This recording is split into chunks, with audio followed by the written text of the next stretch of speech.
Salve Maria, olá povo de Deus. Hoje eu quero falar para você sobre a mortificação dos olhos, a mortificação dos sentidos. Hoje eu começarei falando sobre a mortificação dos olhos. O texto que eu vou estar lendo é de Santo Afonso de Ligório, do livro A Verdadeira Esposa de Cristo. Então vamos lá.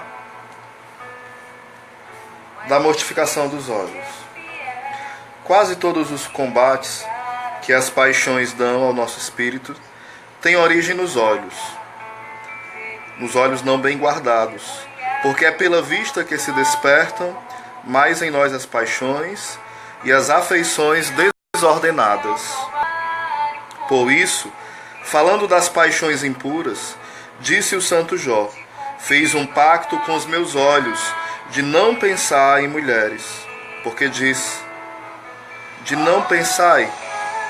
Parece que antes deveria ter dito: fiz um pacto de não olhar. Mas não, está muito bem dito, porque o pensamento está tão unido à vista que se não pode separar uma coisa da outra.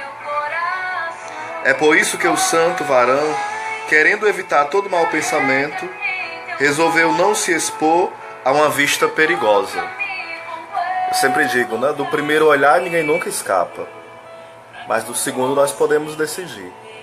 E em determinada ocasião você pode estar passando, ver uma mulher mal vestida, ver uma cena e acabar julgando. Tanto faz ser um pecado contra a castidade como outros pecados, julgamento.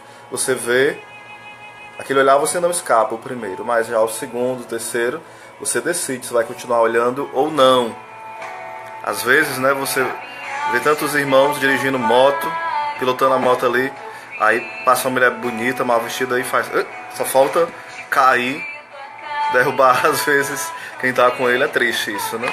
Mas é uma fraqueza muito do homem, em especial, nos olhos. A mulher peca mais por muitas vezes se vestir mal, embora o homem também se vista mal muitas vezes. Mas a mulher já está mais ligada ao vestir-se mal, e o homem a cobiçar com seus olhos.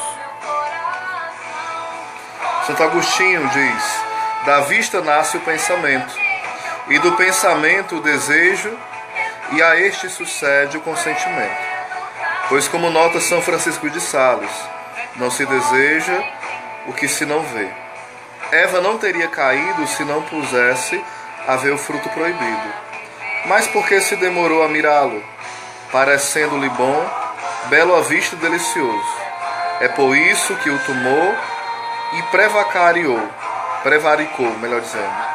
Daí vem que o demônio nos induz primeiro a olhar, depois a desejar e por fim a consentir nos desejos provocados pela vista.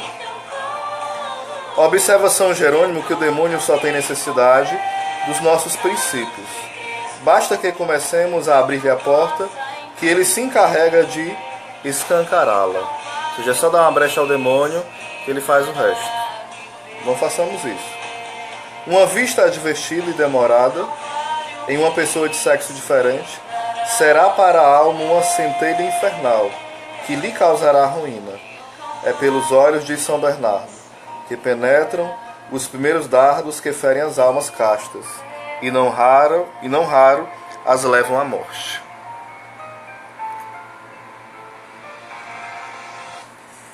Continuando, né?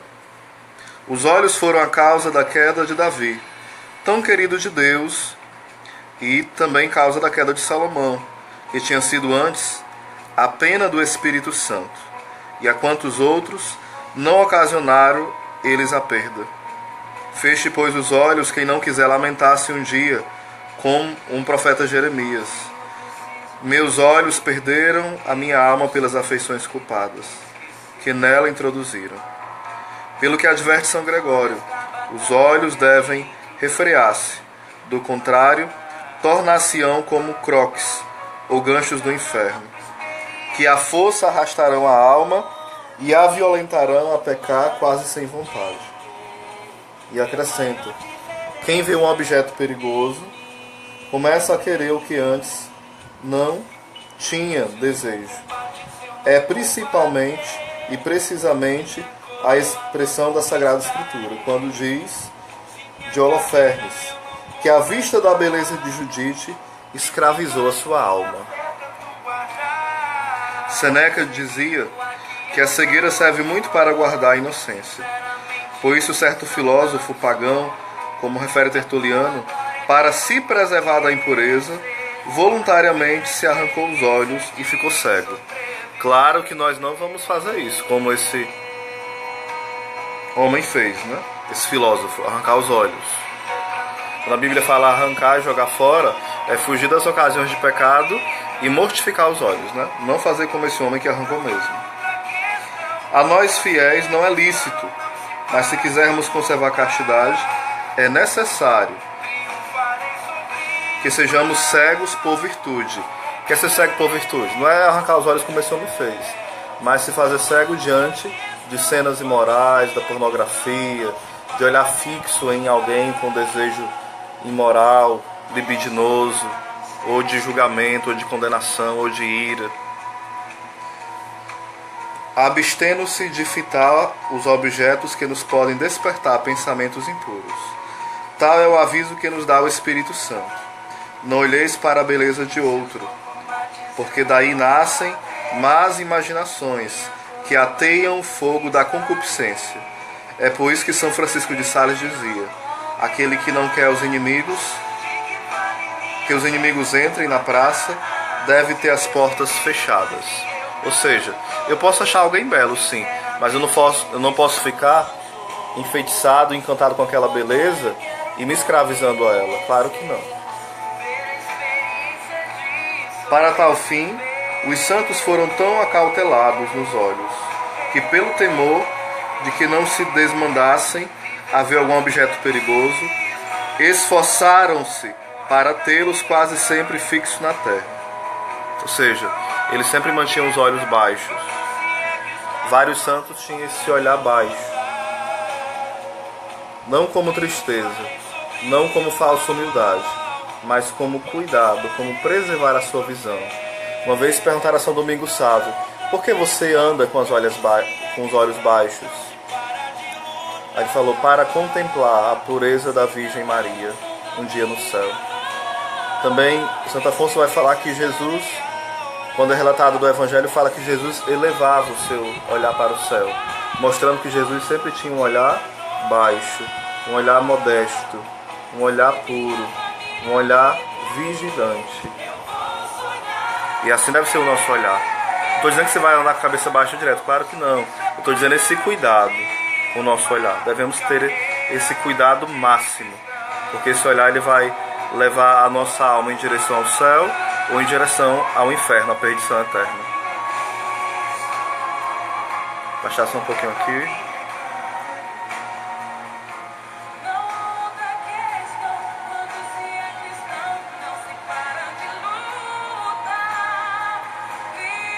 Depois de um ano de noviciado, São Bernardo não sabia como era feito o teto ou forro da sua cela, se de traves ou de abóbada. Na igreja do mosteiro em que o santo fez o noviciado, havia 3 janelas, e ele não sabia o seu número, porque durante todo esse tempo nunca tinha levantado os olhos da terra.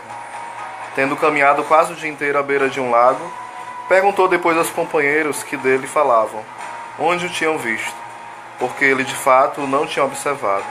São Pedro de Alcântara tinha os olhos tão baixos que não conhecia as feições dos religiosos com que vivia, só os reconhecia pela voz.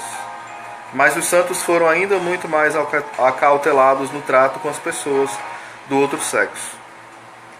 São Hugo, bispo, nunca olhou para o rosto das mulheres com que era obrigado a entreter-se. Santa Clara, igualmente, nunca fitou a vista na face de qualquer homem. Uma vez, erguendo os olhos para ver a sagrada hóstia na elevação, o rosto do sacerdote, e por isso se sentiu com grandes aflições. São Luís Gonzaga não ousava sequer levantar os olhos para ver a face da própria mãe. Conta-se de Santo Assênio que, estando no deserto, foi visitá-lo uma nobre matrona, a fim de que o recomendasse a Deus em suas orações. Apenas o santo se percebeu diante de uma mulher, voltou-lhe as costas. Esta então lhe disse: Assênio, Já que a mim não queres ver nem ouvir, ao menos lembra-te de mim em tuas orações. Não respondeu o santo. Não, respondeu o santo, pedirei a Deus que me faça esquecer de ti, a fim de que nunca mais pense em ti. Daí veja-se a grande imprudência e a temeridade de algumas religiosas, que sem terem as virtudes de Santa Clara, estando no Belvedere, no locutório e na igreja, querem ver à vontade tudo o que se passa fora, mesmo as pessoas do outro sexo, e depois pretendem ficar isenta das tentações e do perigo de pecado. Aqui é o chamado de Santo Afonso para as religiosas em especial. Mas nós podemos aproveitar muita coisa que você viu. Ter esse cuidado no nosso olhar. Olhar para o outro com pureza. Olhar de quem ama. Não como quem olha um objeto, uma comida a ser degustada. Mas olhar como quem se sabe amado por Deus e, porque amado por Deus, transborda esse amor para o outro. Contempla no outro a face de Cristo. Então, que o Senhor nos dê a graça da santa modéstia nos olhos. O texto ele é bem mais extenso, mas fica essa dica para você. Em PDF você encontra o livro A Verdadeira Esposa de Cristo, Santo Afonso de Ligório. Depois eu estarei falando sobre a mortificação dos outros sentidos. Deus abençoe.